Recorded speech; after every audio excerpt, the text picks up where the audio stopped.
In a recent video, we completed a 2018 NHL Mock Draft for picks 1 through 15. In today's video, we're going to complete the first round and look at picks 16 through 31. And that's coming up next.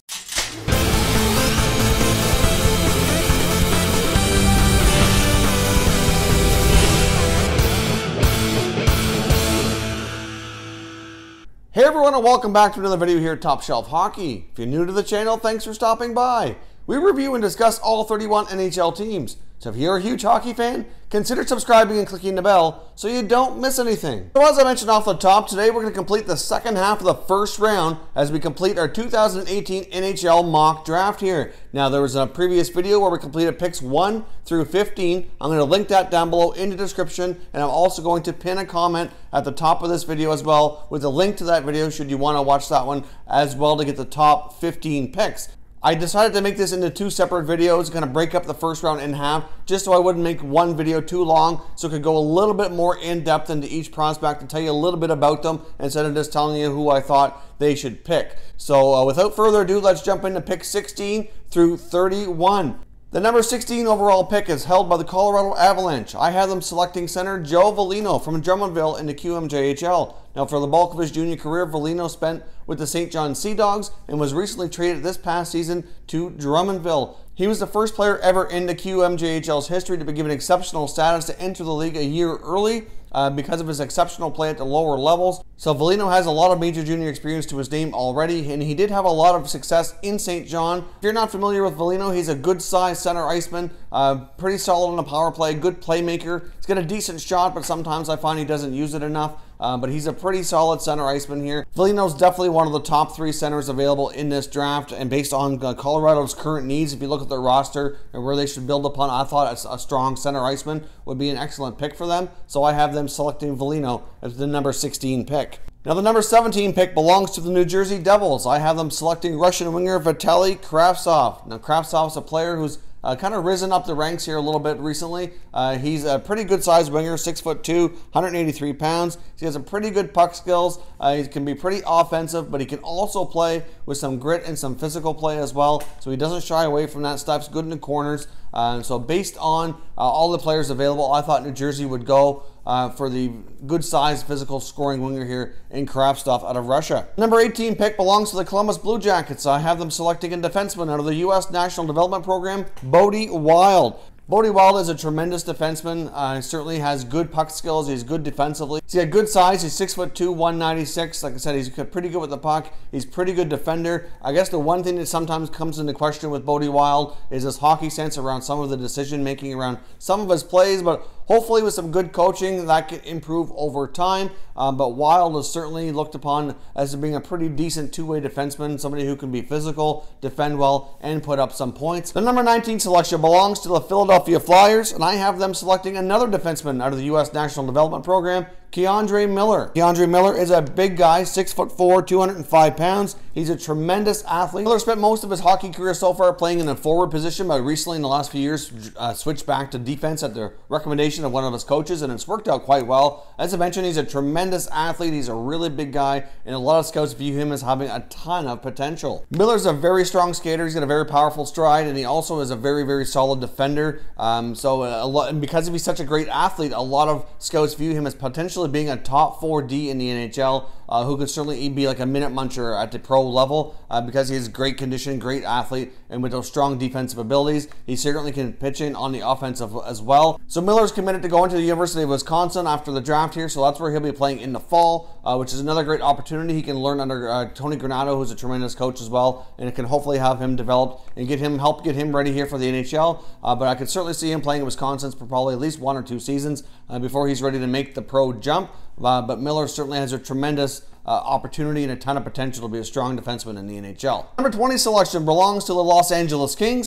I have them selecting a Russian left winger, Grigory Denisenko. Now, Denisenko is not huge. He's about 5'10", 165 pounds. So he's a little bit undersized. Certainly needs to add some muscle to his frame, but he's certainly not shy to playing the physical game, even though he's not the biggest guy. Denisenko has incredible speed. He's really good with the puck. Certainly can put up some offense. The one knock on Denisenko is that he does sometimes take some bad penalties, so making some bad choices on the ice. So obviously that's something that can come and get better with maturity in growth as a player on and off the ice as well. So hopefully with some good coaching that can be eliminated from his game. 21st selection belongs to the San Jose Sharks. I have them selecting Finnish center Rasmus Kupari. Now, Kupari is a player we talked about in another video as well when we talked about the top 5 sleeper picks. Rasmus Kupari certainly has the potential to be one of the top center icemen available in this draft class. Kupari is a center iceman with a right shot who does draw some comparisons to fellow countryman Sebastian Aho and how he plays. So obviously if Kupari works out to be anything like the offensive player that Aho has, then certainly he'll end up being a tremendous player for sure. Kupari is an excellent two-way playmaking center.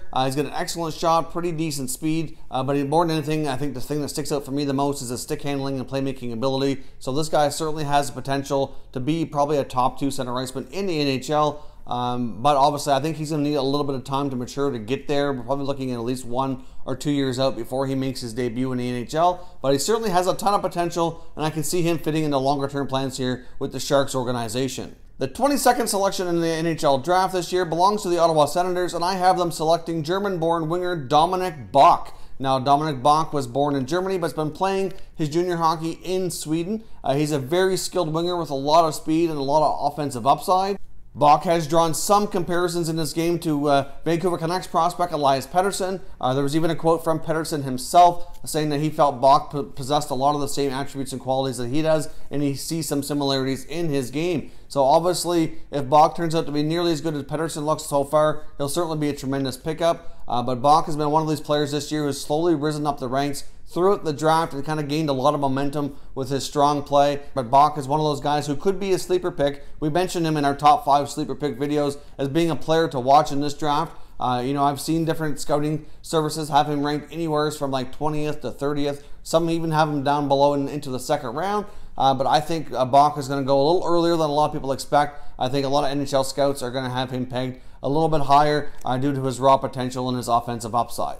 The number 23 selection belongs to the Anaheim Ducks. I have them selecting Swedish center Isaac Lundeström. Now, Lundeström has a very polished, very mature game, a very solid two-way center iceman here. Has drawn some comparisons to fellow Swedish player Elias Andersson, which is a great compliment to him. But he's a very, like I said, he's very mature game. He's mature for his age. Very solid, polished game on the ice. Good offensive upside.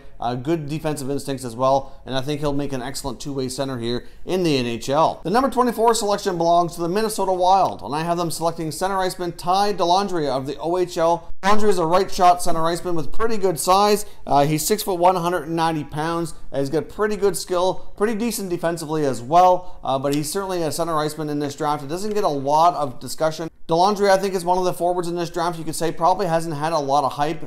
Being in the center position with this, which is something that's not overly deep in this draft. You could argue he's probably not in the top 5, but he's certainly not too far off the mark. And he does have a decent amount of skill and a good two-way game. I think one of the things playing with a team like Flint, who didn't have a great season, just didn't draw enough attention. If he was playing on a more high-profile team and had a chance to showcase his talents, but maybe some better players, he might have been able to make his draft stock rise a little bit here. But I think Dellandrea is a really solid choice, pretty safe pick. It gives the Minnesota Wild a pretty decent two-way center in their system, so I think he's a good fit in Minnesota. The number 25 selection belongs to the Toronto Maple Leafs. I have them selecting Swedish defenseman Rasmus Sandin, playing in the OHL for the Sault Ste. Marie Greyhounds.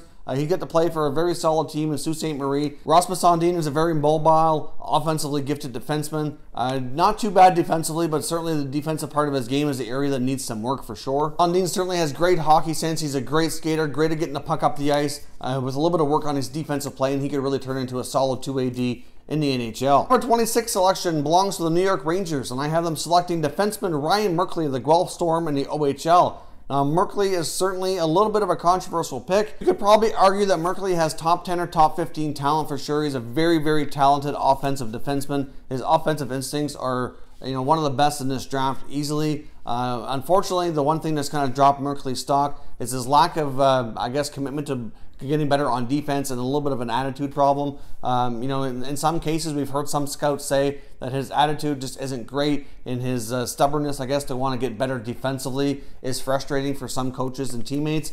But that's something that he needs to mature with. But his offensive skills are tremendous. He is a wizard with the puck. He's really good on the blue line. He's got a good shot, excellent passer. He's a good skater. He has all the skills. He could be rival right up there with some of the top 5 defensemen in this draft if he had better commitment to his defensive play, and the attitude issue that's been discussed wasn't there. So hopefully he can do some growing up and some maturing, and the members of the Rangers organization can help him with that. But whoever takes a chance in this kid could potentially get a really solid top 4 D with tremendous offensive upside.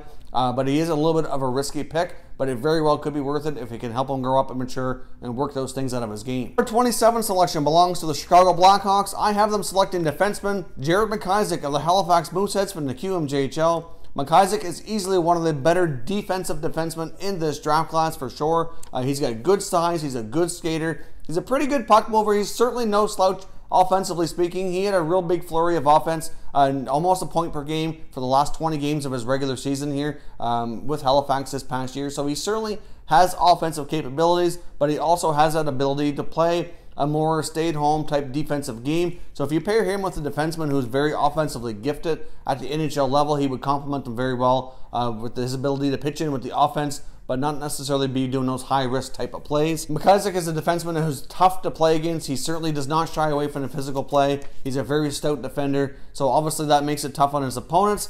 So that part of his game is really solid and more mature than a lot of the D in this draft. Unfortunately, he doesn't have the offensive skills that some of the ones ranked higher in the first round do, but like I said, he's no slouch offensively. It's just not the main part of his game, but he can certainly contribute when called upon in the right situation for sure. He's the type of defenseman you can put out there in pretty much any situation. The number 28 selection also belongs to the New York Rangers. Third selection of the first round, I have the Rangers selecting Czech Republic winger Martin Kaut. Kaut has pretty decent size, 6'1", 174, so he may need to add a little bit of muscle on that frame, but still pretty good size at this age for his hockey career for sure. When you watch Martin Kaut, there's really nothing that's really going to jump out as really being overly fancy or really wow factor, but he is a pretty solid scoring winger. He's probably going to develop into like a second line winger. I would be surprised if he developed into anything more than that, but he's certainly a complementary player to an NHL team who could add secondary scoring for sure. 29 selection belongs to the St. Louis Blues, and I have them selecting center iceman Ryan McLeod of the OHL. Now, Ryan McLeod's older brother, Michael McLeod, is a New Jersey Devils prospect, highly likely to make the NHL this coming season here this fall.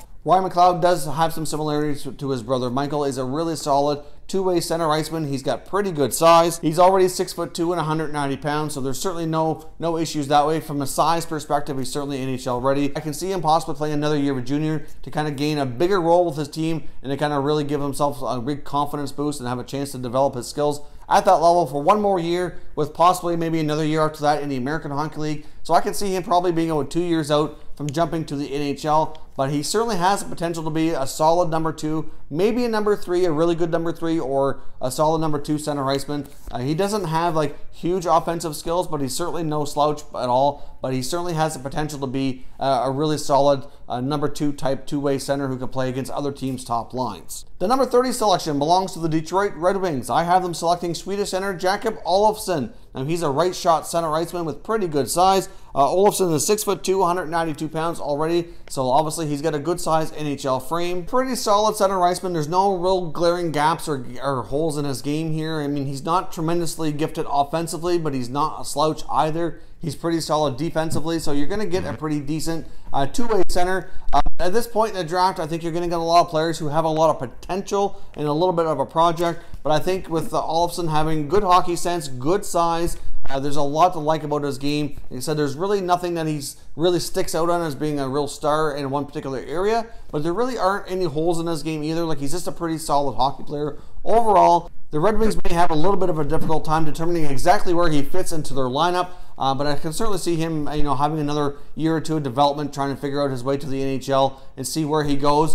But considering where the Red Wings are at with their rebuild, I think adding a decent size two-way center iceman into their organization makes a lot of sense based on the players that are going to be available here at this point in the draft. The number 31 selection belongs to the Stanley Cup champions, the Washington Capitals. I have them selecting defenseman from the Western Hockey League, Jet Wu. Jet Wu is playing in the WHL for the Moose Jaw Warriors. He is a very solid, good-sized physical defenseman. Wu is just over 6 feet tall and 200 pounds. Known for having a lot of big hits in his physical play. That's kind of the thing that probably sticks out for a lot of scouts as one of the biggest attributes here. But Wu is a pretty solid skater, pretty good at moving the puck. He put up 25 points in 4 games for the Warriors as well, so he's certainly not a slouch offensively. He's a pretty solid, well-rounded D-man, but who really brings that physical play. He sticks out more than most in this first round. If you take a look at all the defensemen, he certainly sticks out as probably being the most physical for sure. Certainly has the potential to be a very solid two-way D with a big-time physical upside for sure. So there's not a lot of defensemen like that in the NHL right now. Obviously, that type of game seems to be changing, where it's more of a skilled game. And not to say that he doesn't have some skill, but I can certainly see him as being probably not being a top pair defenseman, but probably either being a second or third pair with a decent offensive upside, but good defensively and a good strong physical presence there in the back who can really help your team in the defensive zone in the corners, killing penalties, that kind of stuff. So Jet Wu, I think, will be the number 31 selection for the Capitals. So those are my selections for picks 16 through 31. So certainly leave some comments down below and let me know if you think that any of these teams should be selecting different players. We can certainly discuss further down in the comments. When you get to the second half of the first round, there's a lot more picks that could be a little bit interchangeable. There's not as much differences between the players. It kind of boils down to what you think is best for the organization at that point in time. Obviously, you tend to draft more for need than necessarily the best player available. I mean, there's still a little bit of that involved, but not so much as the higher picks. So certainly, when I was making these selections, I was looking at the organization, what they could kind of use, what their prospect pools look like right now, and kind of what they could use down the road in 2 to 3 years in the future here, what they could really benefit from jumping into their lineup. So that's how I made my selection. So let me know what you think down below in the comments and we can discuss further. Now, if you're new to the channel here, I hope you consider subscribing. We cover all 31 NHL teams, and there's been plenty of NHL draft coverage, and there will be plenty more as we lead into the draft and after. There will be a whole series of videos discussing prospects in greater detail, greater in-depth analysis once the draft is completed. So stay tuned for plenty more draft and prospect talks as we get into the off-season here. Thank you very much for watching, everybody. We'll catch you next time.